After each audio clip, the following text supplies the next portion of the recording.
waxaad nagala socotaa SBS Soomaali ka raadi sheekooyin dheeraada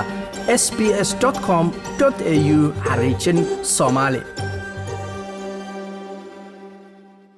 toddobaadka loo yaqaano Nairobi Week waa toddobaad laga dabaaldego Australia sanad kasta toddobaadka Nairobi waxaa loo dabaaldegaa sooyaalka dhaqanka iyo guulihii dadka Aboriginalka iyo Torres Strait Islanderska sanadkan 2021kana halkudhega dabaaldega waxaa loogu magac daray Hill Country warbixintan oo kamid ah taxanaha Settlement Guide-ku waxay ka waramaysaa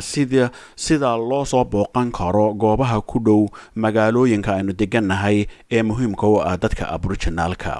kelmadda Nairobi waxay u taagan tahay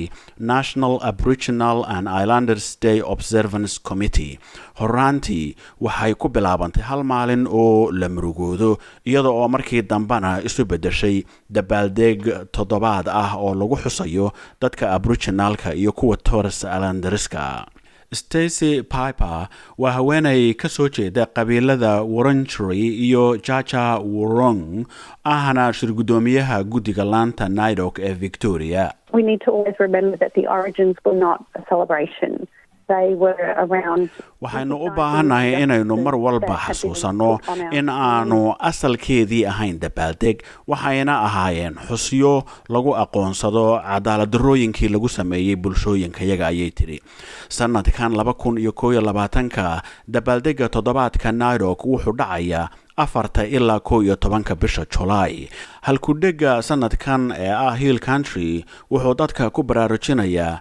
badbaadinta deegaanada iyo goobaha ruuxiga ah ee ku laban dhaqanka soo jireenka ah ee dadkii dhulka hore u lahaa. We believe that healthy country means healthy people. waxaanu aaminsannahay in dhuldeegaan caafimaad qaba macnaheedu yahay dad caafimaad qaba mana khusayso oo keliya dadka Aboriginalka iyo kuwa Torres Strait Islanderska waa mid khusaysa qof kasta oo meeshan degan ayay tiri Hill Country wuxuu ku saabsan yahay in dhulka mas'uuliyadiisa la qaado lana ixtiraamo wax kasta oo dul saaran ama la xidhiidha sida noolaha oo dhan cibaadaysiga ahaanshaha bulshada sheekooyinka iyo wax aaminsanaanta wuxuu kale oo aqoonsadaa tabaha soo jireenka ah ee kumaankun sannadood dhulka lagu maarayn jiray wuxuuna daryeelaa dhuldeegaanka oo la daryeelaa waxay kale oo la macno tahay in cagta laga yareeyo meelaha goobdiimeedka si loo badbaadiyo waana tan Stacey Piper oo ka hadlaysa waxay ila tahay inaanay bulshooyin badan oo dhuldeegaanada degani aanay dhiirigeliyeen in qofkii doonaaba booqdo goobaha qaarkood ceebta ka dhalan karta oo keliya awgeed ha ahaato goobta ragga goobta haweenka ama xataa goobaha murugada Wally Bell waa nin reer Ngunnawal ah oo ka shaqeeya ilaalinta iyo badbaadinta dhaqanka la dhaxlay ee gobolka Canberra isagoo isticmaalaya darajadiisa ilaaliye dhaqan iyo dhul ayuu soo jeedinayaa in marka la joogo ama lagu dhow yahay goobaha muhiimka ah la dhowro lana tixgeliyo dhaqanka iyo ku dhaqankiisaba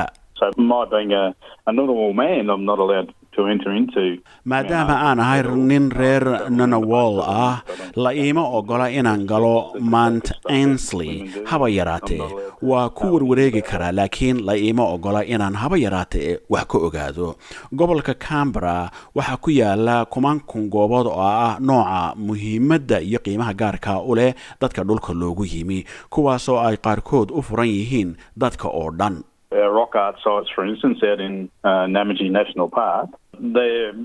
goobaha yaga farshaxanka dhagxaanta lagu dhigay tusaale ahaan iyo Namachi National Park iyagaba waxaa loogu talagalay dadka jecel inay baadiyaha ku lugeeyaan waxaanay u tahay goob wacan oo ay soo booqdaan ayuu yiri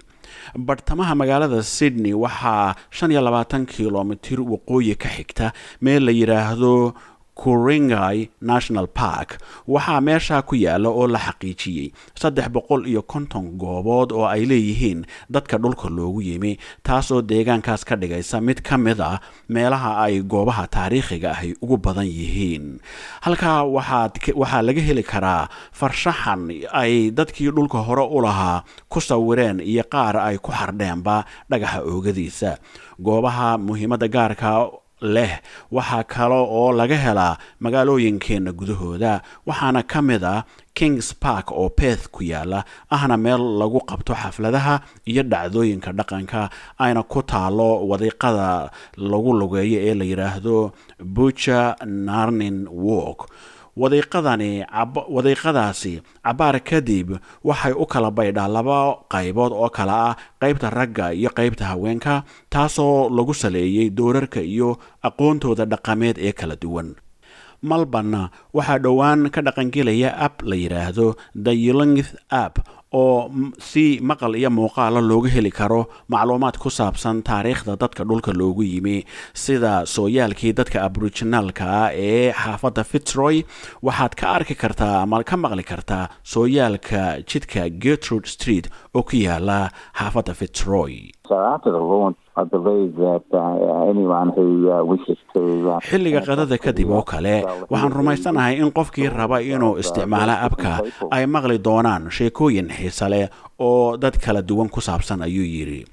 Bobby Nichols ninka la yiraahdo oo ah reer Yota wuxuu ka mid yahay dadka ka shaqeynaya abkan Gertrude Street was like the beacon or the light tower Gertrude Street wuxuu ahaa iftiin muuq dheer oo tilmaama meel la aado oo lagu kulmo waayo waxay ahayd meesha ugu badnayd ee dadka Aboriginalka ahi deganaayeen sanadihii 50-aadkii 60-aadkii iyo 70-aadkii ayuu yiri abkani wuxuu ka soo bixi doonaa magaalada Melbourne bishan gudaheeda Stacey Piper ayaa waxay markale leedahay halku-dhega sanadkan ee Nairobi wuxuu ina xasuusinayaa in qof kasta oo Australian ah mas'uuliyad ka saaran tahay ilaalinta dhul deegaanka iyo dhaqanka la dhaxlay ee dadka dhulkooda loogu yimi self-educate. There's online resources, and that's part of your own journey with connecting. wax isbar waxaa jira macluumaad online ah waana qayb ka mid ah socdaalkaaga aad wax kaga baranayso dhul deegaanka aad ku nooshahay sida inaad ogaato cidda dhul deegaanka iska leh sooyaalka iyo inaad sooyaalkeeda iyo inaad hesho oo raadiso macluumaadkaas ayay tiri macluumaadka online-ka ahi waa mid si sahlan loo heli karo oo laga dheehan karo meelaha laga helo wadiiqooyinka lagu lugeeyo cidda soo jireen ahaan u leh dhulalka kala duwan iyo sida taariikh xilliyoodkoodu u qeexdo CSIRO waxa ay iyada oo la kaashanaysa kooxaha luqadaha dadka dhulka loogu yimid ee degan Northern Territory rabaan inay soo saaraan taxane taariikheed oo muujinaya qoto dheeraanta aqoonta ay dadka dhulka loogu yimi u leeyihiin xidhiidhka saddex geesoodka ah ee ka dhaxeeya dadka dhulka iyo noolaha kale ee iyaguna ku dul nool macluumaadkana waxaa laga soo dejisan karaa website-ka CSIRO waa kan Bobby Nichols mar kale isaga oo sheegaya in mas'uuliyadda ah inaynu wax isbarno aanay saarnayn oo keliya dadka Aboriginalka We have a great deal of support from not only non-Aboriginal people but also through the ethnic groups. waxaynu haysanaa taageero badan oo aynan ka helin oo keliya dadka aan Aboriginalka ahayn laakiin aynu ka barano bulshooyinka qoomiyadaha kale waayo waxay rabaan inay wax ka bartaan ummadaha wadanka loogu yimi ama dadkii hore u lahaa dhulka ay ku nool yihiin waanuna soo dhaweynaynaa inay nala dabaaldegaan ayuu yiri toddobaadka Nairobi waa waqtigii aynu isaqoon gelin lahayn oo aynu ku milmi lahayn deegaanka waxana ka bedeli lahayn sida iyo dareenkeena waxyaalaha inagu wareegsan iyo dhaqanka la dhaxlay ee dadka dhulka loogu yimid Hill country means a lot to us in the sense we need to understand that Hill country wax weyn buu noogu fadhiyaa qof kasta oo halkan ku nool waa inuu u daryeelo sidii aanu weligayo u daryeeli jirnay u fiirso sida aanu ugu fiirsano booqo daryeel oo ixtiraam dhul deegaankaanu u heesnaa una cayaarna intaas oo dhamme waa qayb ka mid ah isu bogsoodka najiitadeeduna annagayba bogsi noo tahay ayay tidhi